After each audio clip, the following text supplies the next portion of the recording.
ఆదికాండము 41వ అధ్యాయము 52వ వచనంలో కనుక మనం చూస్తే, తరువాత అతడు, నాకు బాధ కలిగిన దేశమందు దేవుడు నన్ను అభివృద్ధి పొందించునని చెప్పి రెండవ వాడికి ఎఫ్రాయిము అని పేరు పెట్టారు. ఎఫ్రాయిము పేరుకి అర్థము అభివృద్ధి లేక ఫలము. ఇక్కడ మనం మాట్లాడుకుంటున్న మాట ఏంటి అంటే, బాధ కలిగిన చోట దేవుడు ఎలా నిలబెట్టాడంట? అభివృద్ధితో నిలబెట్టాడు. ఇక్కడ చెప్తున్న మాట అది. ఈ మాట చెప్తున్న వారు ఎవరు చెప్పండి? ఈ మాట చెప్తున్న వారు ఎవరు? మీకు ఒక ఐడియా ఎవరమ్మా? యోసేపు గారు. దేవునికి స్తోత్రం. ఇక్కడ యోసేపు గారు ఏమంటున్నారంటే, నాకు బాధ కలిగిన దేశమందు దేవుడు నన్ను అభివృద్ధి పొందించును అని చెప్తున్నాడు. బాధ అనుభవించిన దేశంలోనే అభివృద్ధి పొందుకోవడం అన్నది, సంతోషకరమైన జీవితం అనుభవించడం అన్నది నిజంగా గొప్ప ధన్యత కాదా? చెప్పండి, ధన్యతే కదా. నిన్ను ఒక బానిసగా ఒక దేశానికి పంపించేసి అక్కడ నిన్ను హింస పెడుతూ శ్రమ పెడుతూ నిన్ను చెరసాల్లో ఉంచిన ఆ దేశంలోనే ఆ అధికారుల ఎదుటే నువ్వు సంతోషకరమైన ఆనందకరమైన అభివృద్ధి పొందిన ఒక జీవితం జీవిస్తూ ఉన్నావంటే అది ఎవరి వలన వస్తుంది చెప్పండి?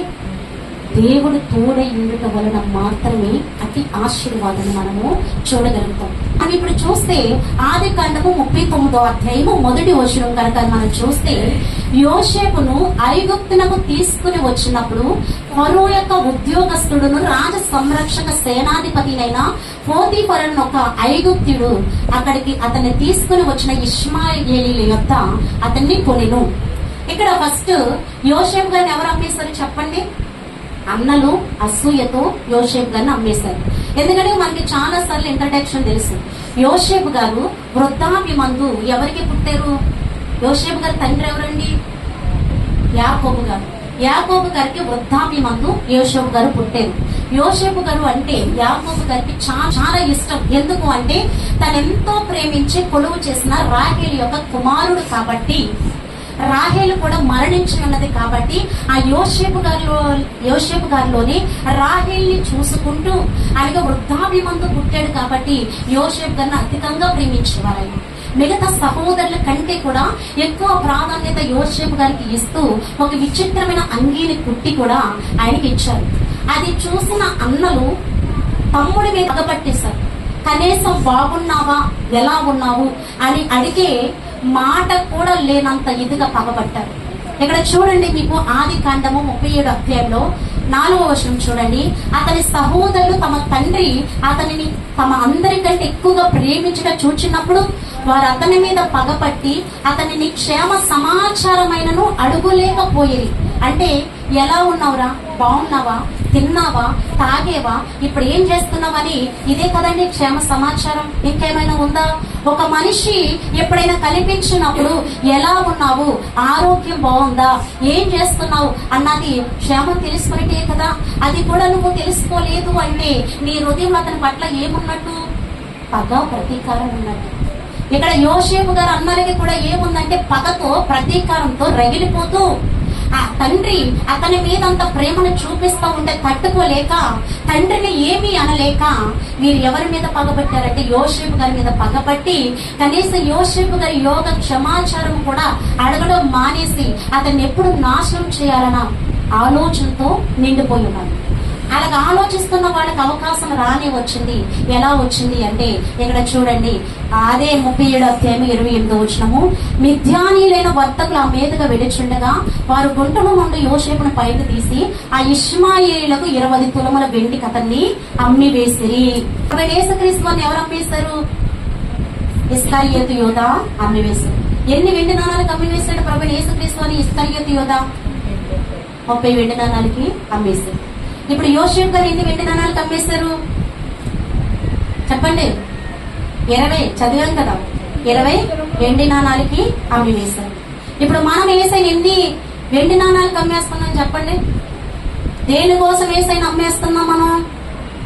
నీలో ఉన్న కోపాన్ని బట్టి ఏసైనా అమ్మేస్తున్నాం, నీలో ఉన్న అబద్ధాలను బట్టి ఏసైనా అమ్మేస్తున్నాం, నీలో స్థిరత్వం లేక, స్థిరమైన ఆత్మీయ జీవితం లేక, వాక్యానికి చోటు ఇవ్వక చాలా సందర్భాల్లో చాలా రీతిగా ఏం చేస్తున్నాం? మనము యేసయ్యను నమ్ముకుంటున్నాం.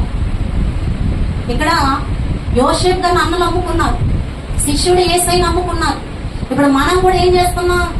వాక్యాన్ని అమ్ముకుంటున్నాము, వాక్యమై ఉన్న దేవుణ్ణి కూడా అమ్ముకుంటూ ఉన్నాం. నిలకడ లేక, స్థిరత్వం లేక, వాక్యాన్ని హృదయంలో తీసుకుని, వాక్యాన్ని భద్రం చేసుకుని, వాక్యానుసారంగా జీవించలేక, శరీర కోరికలు అణుచుకోలేక ఏం చేస్తా ఉన్నామంటే ఆయా సమయాల్లో యేసయ్యని అమ్మేసుకుంటా ఉన్నాం. అమ్ముకోవడం వల్ల ఎవరికి నష్టం కలుగుతుందంటే, ఇప్పుడు యోసేపు నమ్ముకున్నందుకు అన్నలు నష్టపోయారా, యోసేపు నష్టపోయారా? అన్నలు నష్టపోయారు. అలాగే ఇస్కరియోతు యోధ యేసయ్య నమ్ముకునటం వల్ల యేసయ్య నష్టపోయాడా, యోధ నష్టపోయాడా? యోధానే నష్టపోయాడు. ఇప్పుడు అమ్ముకుంటున్నా మనం నష్టపోతామా, యేసయ్య నష్టపోతారా? మనమే నష్టపోతాం. ఎందుకంటే మాట వినుకోకుండా, మాటని ధిక్కరించి దేవునికి వ్యతిరేకంగా కార్యాలు చేస్తూ ఆయన నమ్ముకుంటూ ఉంటే, నువ్వు చేసే వ్యతిరేకమైన కార్యాలు ఆయన నమ్ముకుంటా. అలా నమ్ముకుంటా ఉంటే నీ జీవితంలో చివరికి నష్టపోయే పరిస్థితి ఉంటది, కానీ దీవులు పొందుకునే పరిస్థితి ఎప్పటికీ ఉండదు. ఇలా అమ్మేసుకున్న తర్వాత ఈ మిద్యానీయులు ఐగుప్తు దేశానికి తీసుకొచ్చి యోసేపు గారిని వేలం వేస్తా ఉన్నారు. ఆ టైంలో యజమానులు పని చేసుకోవడానికి వ్యక్తులు కొనుక్కునేవారు. వారు కొనుక్కుని ఇంటి పనంతా కూడా వాళ్ళే చేసేవారు. ఇంకా సంవత్సరాలు కూడా ఆయన దగ్గరే ఉండేవారు. యోసేపు గారిని ఎవరు కొనుక్కున్నారంటే, చూడండి, ఐగుప్తునకు తీసుకుని వచ్చినప్పుడు ఫరో యొక్క ఉద్యోగస్తుడును రాజ సంరక్ష సేనాధిపతినైన పోతీఫరు అనే ఒక ఐగుప్తుడు అక్కడికి అతన్ని తీసుకుని వచ్చిన ఇష్మాయేలు యొక్క అతన్ని కొనేను. హెబ్రీయుడుని ఎవరు కొన్నారు చెప్పండి? హెబ్రీయుడును ఎవరు కొన్నారు? ఇప్పుడు యోసేపు గారు ఐగుప్తుడా, హెబ్రీడా? చెప్పాలి. యోసేపు గారు ఎవరు? ఐగుప్తుడా, హెబ్రీడా? మీకు ఒక మాట నేను చూపిస్తూ ఉంటాను. అదే 39వ అధ్యాయము 15వ వచనం చూడండి, 14వ వచనం చూడండి.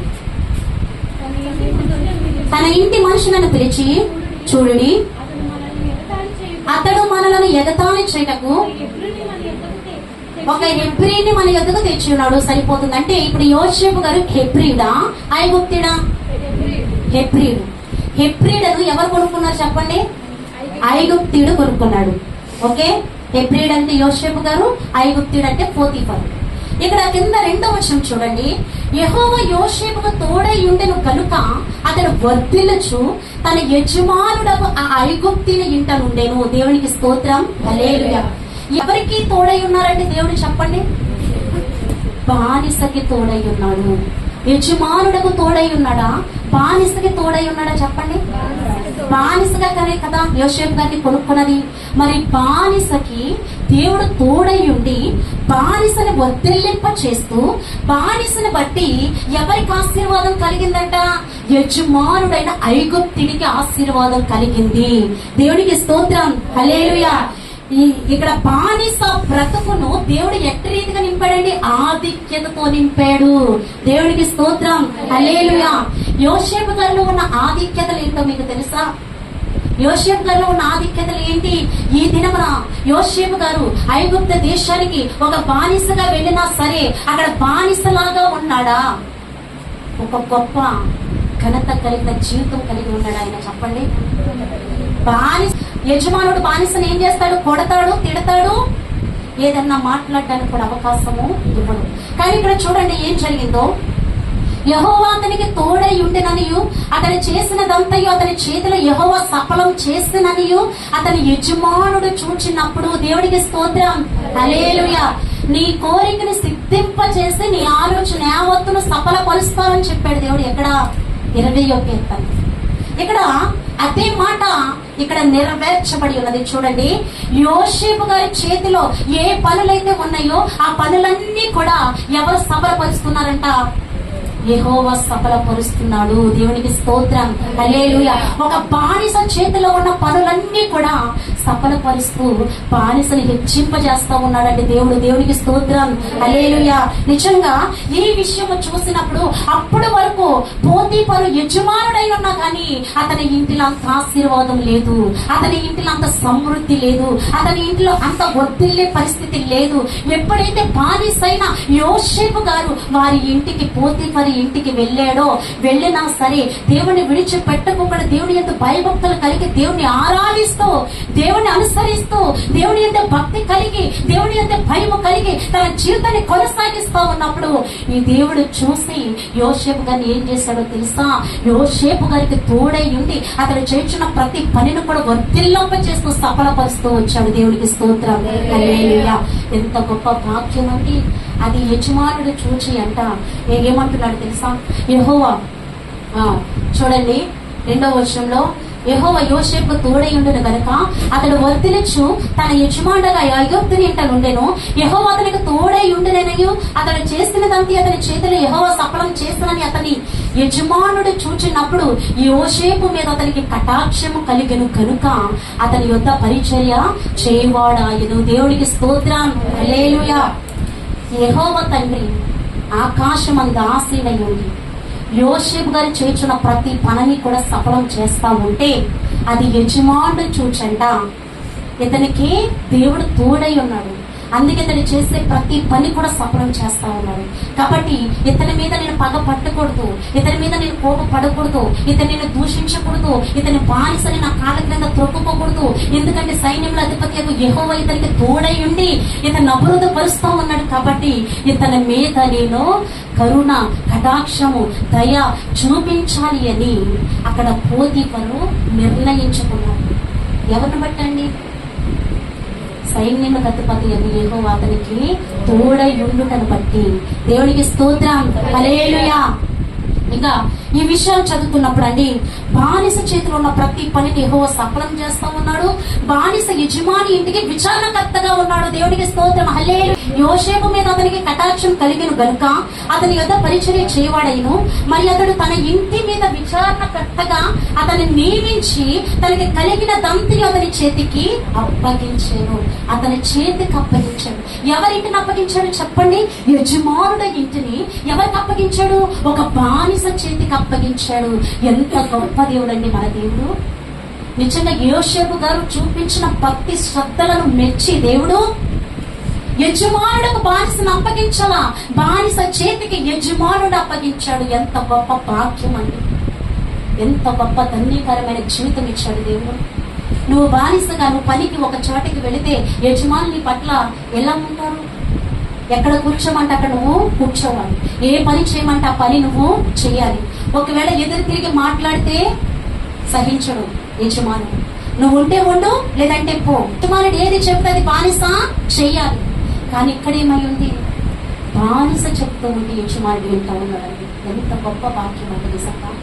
ఈ వచనాలు చదువుతూ ఉన్నప్పుడు నిజంగా నాకు అనిపించింది, దేవుడు ఎలాంటి వారినైనా అభివృద్ధి పరచగలడు. దేవుడు ఎలాంటి వారినైనా కూడా విస్తరింప చేయగలడు. నీ స్థితి ఏదైనా, నీ పరిస్థితి ఏదైనా, నీ కులం ఏదైనా, నీ ఇంటిలో ఆస్తి ఉందా, ఏమీ లేదా, నీకెవరైనా పెట్టేవాళ్ళు ఉన్నారా, పెట్టేవాళ్ళు లేకపోయారా, ఎవరు ఉన్నా లేకపోయినా దేవుని తోడు నీకు ఉంటే కనుక ఖచ్చితంగా దేవుడు నిన్ను ఎక్కడైనా కూడా వర్తిల్లింపజేస్తాడు. దేవుడికి స్తోత్రం. అది యోసేపు దేశము కాదు, యోసేపు పుట్టిన ఊరు కాదు, యోసేపు అన్నలు ఉన్న స్థలము కాదు, యోసేపు తండ్రి ఉన్న స్థలము కూడా కాదు. ఎక్కడ? పరాయి దేశము, పరాయి మనుషస్తులు, యోసేపుకు చెందిన వారు కాదు, తన అన్నలు కాదు, తన తండ్రి కాదు. అయినా కానీ అక్కడ ఏం చేస్తున్నాడైనా? ఒక విచారణకర్తగా ఉండి అన్ని కూడా ఏం చేస్తున్నాడు? పెత్తనం చేస్తా ఉన్నాడు. మన భాషలో అనాలంటే పెత్తనమే కదండి, అవునా కదా చెప్పండి? పెత్తనం చేస్తా ఉన్నాడు. ఎంత గొప్ప దేవుడు అండి, ఎంత గొప్ప దేవుడు నిజంగా. ఇక్కడ నాకు అదే అనిపించింది, ఒక బానిస యజమాని ఇంటికి విచారణకర్తగా ఉండటం ఏంటి అసలు? ఈ యోసేపు గారికి తెలియకుండా అక్కడ ఏమి జరగడానికి వీల్లేదు అసలు. కేవలం ఇది దేని బట్టి వచ్చిందండి? దేవుడు ఆయనకి తోడై ఉండుట బట్టి. ఆయన తోడై ఉండాలి అంటే ఆయన ఎంతో భయభక్తులు కలిగి యథార్థంగా జీవించడం బట్టి ఆయన మనకు తోడై ఉంటాడు. ఇక చూడండి, ఈయన జీవితం చాలా సాఫీగా వెళ్ళిపోతూ ఉంది, మంచిగా వెళుతూ ఉంది. చక్కగా సాఫీగా వెళుతున్న జీవితంలో ఏదో రకంగా సాతాను శోధన కలగ చేస్తుందా, కలగ చేయదా చెప్పండి? కలగ చేస్తుందా, కలగ చేద్దా? ఇప్పుడు వచ్చింది సాతాను. చూడండి ఏం చేస్తా ఉంది. ఆదికాండం 39వ అధ్యాయము 6వ వచనం చూడండి. అతడు తనకు కలిగినదంతయు యోసేపు చేతికి అప్పగించి తను ఆహారము తినుట తప్ప తనకేమి ఉన్నదో ఏమి లేదో విచారించేవాడు కాడు. యోసేపు రూపవంతుడును సుందరుడనై ఉండెను. యజమానుని భార్య యోసేపు మీద కన్ను వేసి తనతో శయనించమని చెప్పాను. చూడండి, సరిపోతుంది. దేవుని బిడ్డలారా, ఇక్కడ యోసేపు గారు 17 సంవత్సరంలో అమ్మివేయబడ్డాడు. నా బిడ్డలు ఎంత అందంగా ఆకర్షణీయంగా కనపడతారు మీరు చూడండి. టీనేజ్ లో ఉన్నవాళ్ళు, అలాగే వయసు అయిపోతున్న వాడిని ఒకసారి చూడండి. ఈ 13 సంవత్సరాల నుంచి ఈ 20 సంవత్సరాలు 25 సంవత్సరాల లోపు పిల్లలు చాలా అందంగా కనిపిస్తారు. చాలా అందంగా కనిపిస్తారు. అది ఆడపిల్లలైనా సరే, మగ పిల్లలైనా సరే. ఇప్పుడు ఆ పోతీఫర్ భార్యకి యోసేపు గారు మామూలుగానే అందగాడు, రూపవంతుడు, సుందరుడు. కానీ ఈవిడ కంటికి ఇంకెలా కనిపిస్తా ఉన్నాడు అంటే రాకుమారుడుగా కనిపిస్తా ఉన్నాడు, సుకుమారుడుగా కనిపిస్తా ఉన్నాడు, చాలా అందమైన వాడిగా కనిపిస్తా ఉన్నాడు. ఆ అందమైన వాడితో శయనించాలని ఈవిడపై ఆశ కలిగింది. ఈ ఆశ ఎవరిని బట్టి కలిగిందో చెప్పనండి, సాతాన్ని బట్టి కలిగింది. ఎందుకంటే ఆయన భక్తి జీవితంలో ఎక్కడా రాజీ పడకోకుండా బానిసైన గారి బాధ్యతగా పనిచేస్తూ దేవుడి నామానికి ఘనత తీసుకొస్తూ ఆయన జీవితాన్ని కొనసాగిస్తూ ఉంటే సాతాను చూడలేక ఎట్టి రీతిగా తనని శోధించాలి అని ఈ పోతీఫరు భార్య లాగా ఆయన జీవితంలోకి ప్రవేశించింది. మీ జీవితంలో కూడా సాతాన్లు ప్రవేశిస్తే జాగ్రత్త. నీ వయసుని బట్టి, నీ అందాన్ని బట్టి, నీకున్న ఉద్యోగాన్ని బట్టి, నీకున్న భర్తను బట్టి, నీకున్న ధనాన్ని బట్టి అతిశయించవద్దు. సాతాను ఏదో ఒక రీతిగా శోధించి, నా భర్త అందగాడు నువ్వు అనుకుంటున్నావేమో, ఆ అందగాడైన భర్తే రేపొద్దున నేను మోసం చేసేవాడిగా తయారవుతాడు. నా భార్య చాలా అందగత్తే అందాన్ని చూసి ఆస్వాదిస్తా ఉన్నావేమో, అందం నీకు మాత్రమే కాదు వేరే పురుషులకు కూడా అందాన్ని పంచిపెడుతూ ఉంది. దేవుని బిడ్డలారా, అందాన్ని చూసి కాదు, ఇదిగో ఉన్న ఉద్యోగాన్ని బట్టి కాదు, ధనాన్ని బట్టి కాదు అతిశయించేది. నీకు ఆ స్థితి ఇచ్చిన దేవుని బట్టి నువ్వు అతిశయిస్తూ ఇంకా దేవునికి లోబడి నువ్వు జీవించాలి తప్ప స్థితిగతులను బట్టి అతిశయించి దేవునికి దూరము కాకూడదు. ఇలాంటి పోతీఫర్ భార్య లాంటి సాతాన్లు మీ జీవితాల్లో కూడా ప్రవేశిస్తారు. కాబట్టి ఎల్లప్పుడూ కూడా ఎలా ఉండాలి అంటే మెలకువ కలిగి దేవుని సన్నిధిలో ప్రార్థన చేస్తూ పౌరుషం కలిగి రోషము కలిగి శోధనలో ప్రవేశించకుండానట్లుగా మెలకువ కలుగుతూ దేవుని సన్నిధిలో ఎల్లప్పుడూ ప్రార్థన చేసేవారిగా ఉండాలి. ఈవిడ వచ్చి అంటుంది, దినము కూడా నువ్వు నాతో పాపం చేయని అంటుంది. ఎవరో చెప్పండి. పోతీఫర్ భార్య యోసేపు గారిని పిలుస్తుంది. యోసేపు గారు ఏం చేస్తున్నారో తెలుసా?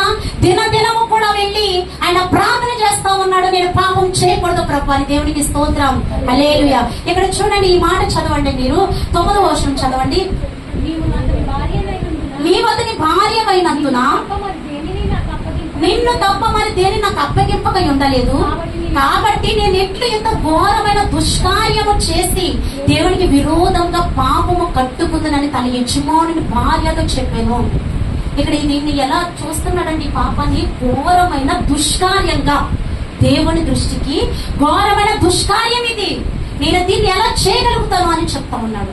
నిజంగా నేను ఒక మాట చెప్పనండి, ఇప్పుడున్న యవనస్తులే కానీ పెద్దవారే కానీ ఒక వ్యక్తి చూస్తూ ఉంటే ఆ వ్యక్తి నన్ను మరలా చూస్తున్నాడా లేదా అని చెప్పి పక్కనున్న ఫ్రెండ్స్ని అడిగి తెలుసుకుంటాను. నిజంగా నీకు ఆ వ్యక్తి మీద ఏ ఇంట్రెస్ట్ లేకపోతే, ఆ వ్యక్తి మీద నీకు ఎలాంటి అభిప్రాయం లేకపోతే, నువ్వు నా వెనక చూస్తున్నాడా లేదా, నా వెనకాల నడుస్తున్నాడా లేదా అని ఫ్రెండ్స్ ని చూడమని చెప్పి నువ్వెందుకు చూస్తా ఉన్నావు అంటే ఆ వ్యక్తి మీద నీకు ఇంట్రెస్ట్ ఉంది, ఆ వ్యక్తితో మాట్లాడాలన్న ఆలోచన తలంపులు నీకు ఉన్నాయి. వివాహమైన వారు కూడా ఏం చేస్తారు? పలానా అమ్మాయి ఎక్కడైనా నవ్వింది అంటే ఆ నెంబర్ తీసుకుని ఇంటికి వచ్చి కూడా అమ్మాయితో మాట్లాడుతూ ఉంటారు, స్త్రీలైతే పురుషులతో మాట్లాడుతూ ఉంటారు. ఇక్కడ పాపం చేయడానికి అవకాశాలు ఎలా కల్పించుకోవాలా అని చాలా మంది ట్రై చేస్తా ఉంటే ఈవిడ వచ్చి దినము కూడా యోసేపు గారి మీద పడుతూ నాతో పాపం చేయని అడుగుతూ ఉంటే ఈయన దినము కూడా పారిపోతూ పరిశుద్ధతను కాపాడుకుంటూ, దేవా నేను ఎట్టి రీతిగా నీకు వ్యతిరేకమైన దుష్కార్యమైన పాపం చేయకోకుండా నన్ను కాపాడండి ప్రభు అని దినము కూడా ప్రార్థన చేస్తూ ఉన్నాడు. దేవునికి స్తోత్రం, హల్లెలూయా. నిజంగా నీకు ఆ వ్యక్తి మీద ఇంట్రెస్ట్ లేకపోతే నువ్వు ఇంటికి వచ్చి ఏం చేస్తావు తెలుసా? ప్రార్థన చేస్తావు. ఒక వ్యక్తి నా వెంట పడుతున్నాడు ప్రభా, ఒక వ్యక్తి నన్ను మాట్లాడమని శోధిస్తున్నాడు ప్రభా, ఆ వ్యక్తితో నాకు సంబంధం లేదు ప్రభా, ఎందుకంటే నేను నీ బిడ్డని, నీకు మాత్రమే నా హృదయంలో చోటు ఉంది, ఏ వ్యక్తికి నా హృదయంలో చోటు లేదు. ఆ వ్యక్తి నాతో మాట్లాడకుండా తీసివేడు ప్రభు అని ఏం చేస్తావు? ఇంటికి వచ్చి ప్రార్థన చేస్తావు. నువ్వు అలా ప్రార్థన చేయకుండా ఆ వ్యక్తి గురించి ఆలోచిస్తా ఉన్నావు అంటే ఎక్కడో నీకు కూడా ఆ వ్యక్తి మీద చాలా ఇంట్రెస్ట్ ఉంది, మాట్లాడాలని ఆశ ఉంది, అవకాశం కుదిరితే కలుసుకోవడానికి కూడా నీకు ఆశ ఉంది. అందుకే ఆ వ్యక్తి గురించి నువ్వు దేవుడి యొక్క విచారించట్లా. కానీ యోసేపు గారు అయితే అలా అనట్లేదు. చూడండి ఏమంటున్నారో, నేను ఎట్లా ఎంత ఘోరమైన దుష్కార్యము చేసి దేవునికి విరోధంగా పాపము కట్టుకుందనని తన యజమానుని భార్యతో అనెను. ఇక్కడ చూడండి 2 కొరింథీ పత్రిక 13వ అధ్యాయం 7వ వచనం ఒకసారి చూడండి దేవుని బిడ్డలారా. స్పీడ్ గా ఆయనను చేయకుండవలెనని దేవుని ప్రార్థించుచున్నాను. అంతేనా? ఆయన ప్రార్థించుచున్నానని చెప్తున్నాడా, ప్రార్థించమని చెప్తున్నాడా? ప్రార్థించుచున్నాను. దైవజన పౌలు గారు కొరింథీ సంఘానికి చెప్తూ మనతో కూడా చెప్తున్న మాట ఏంటో తెలుసా అండి? మీరు ఏ దుష్కార్యము చేయకుండా వలనని ప్రార్థించుచున్నాను అని చెప్తా ఉన్నాడు. దైవజనుడు ఎవరి కోసం ప్రార్థన చేస్తున్నాడు? సంఘము కోసం ప్రార్థన చేస్తా ఉన్నాడు. వస్తున్న సంఘము దుష్కార్యంలో పాలు పొందుకోకూడదు, నీకు విరోధంగా ఏ పాపము కూడా వాళ్ళు చేయకూడదు. నీ యందు ఆసక్తి కలిగి, నీ వాక్యమందు ఆశ కలిగి నీలోని జీవించాలి. కానీ ప్రభు నీకు వ్యతిరేకంగా ఎటువంటి పాపము వారు చేసి, ఏ దుష్కార్యము కూడా వారు చేసి నీకు వ్యతిరేకంగా వారు ఉండకూడదు అని ఏం చేస్తున్నారు దైవజనుడైన పౌలు గారు? ప్రార్థన చేస్తాము. ఇక్కడ యోసేపు గారు కూడా ఏం చేస్తున్నారు? నీ వ్యతిరేకమైన ఈ దుష్కార్యము చేసి నేను ఎట్లు తండ్రికి వ్యతిరేకంగా పాపం చేస్తానని యోసేపు గారు కూడా అంటున్నారు. దేవుని బిడ్డలారా, యాకోబు గారి దగ్గర యోసేపు గారు ఉన్నప్పుడు బహుశా తండ్రి నేర్పించి ఉండొచ్చు, ఏదైనా పాపము నీ మీద ఏలుబడి చేస్తా ఉంది అంటే నువ్వు ప్రార్థన చేసి ఆ దుష్కార్యాన్ని చేయించు, కానీ నువ్వు ఆ దుష్కార్యం చేసి దేవుని దృష్టికి పాపం చేయొద్దు అని యాకోబు గారు కుమారుడికి నేర్పించి ఉండొచ్చు. అదే ప్రార్థన ఇక్కడ ఆయన చేస్తా ఉన్నాడు.